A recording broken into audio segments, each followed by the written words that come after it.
So hello everyone, this is Abhay Verma back with another video, and I am continuing my new series which I had started yesterday. It is Words of the Day. What we will be doing in this series is that we will be taking 5 words out of the English dictionary so that we can improve our vocabulary and communication skills. And let us start. So, as you all know, this is Sambit Verma, first time teaching on YouTube, and you can visit our website www.samkipatshala.com for mind map, notes, and much more. So, let us start. So, the first word of the day will be starting soon, and let's start. So, the first word of the day is alliteration.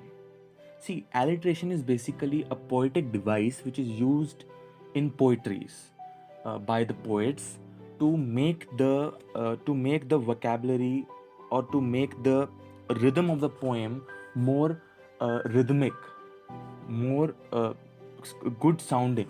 So, what does the alliteration do? Alliteration is repetition of sounds. So one of the example I've shown in the picture also, and one of the example I've written also here. The example is: a good cook could cook as much cookies as a good cook who could cook cookies. So this is a tongue twister also, but it is very much used in the poetry to make the poetry interesting. So let us move forward. Another, actually, this is not a word, but it is often used in the home, in the household, to refer to an object which is used for charming. So the word is amulet. So the amulet is basically a good luck charm, which we use in our home, uh, so that we get good luck, or we can also say that the uh, for the against the evil, or you can also say for the injury, for the goodwill of the family or the children. So we use these type of devices in our home. This is an amulet, so you can remember that. So let us move forward. The next word is befit. So what is the meaning of befit? Befit means to be suitable. Okay, to be suitable. So the words itself explains that a befit means to be suitable. So the correct word, the sentence for this is: the lack of subtlety does not befit such fine tunes. So I think you get the point, but I will be explaining this point. What they are saying in the sentence is that a person is commenting on someone's music production, like he's playing a violin or harmonium or xyz.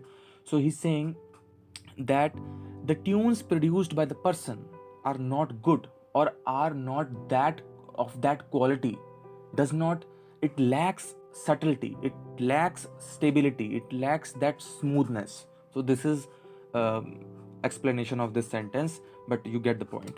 So let us move forward. So another word, it is a negative word, it is called castigate. So castigate means to criticize someone. So the sentence for this is that the teacher castigated the student for not doing his homework. So this is the teacher is criticizing the student that he is not doing his homework. So, or you can also say that the teacher is scolding, or making fun of, not making fun of, but making him realize that he should do his homework on time, so that next time he does his homework on time. So let us move forward. The another word is distortion. So distortion means misinterpretation, or lying someone. So we can say that the vision is distorted. If a person is not able to see far objects, we can say the vision of the person is distorted, or vision of the person is spoiled. He cannot see far objects, or he cannot see near objects. Another example you can take is that this building, you can see in this picture that the building is slightly distorted. It is curved. Usually buildings are not curved, buildings are straight. You can see in the second picture. So this is basically a camera distortion. So it is a more technical word. So uh, let us move forward. So I thank you all for tuning in, and you can subscribe to the channel so that you get notified when our uploads come. and you can like, share, and subscribe so that you can support us. And for now, bye.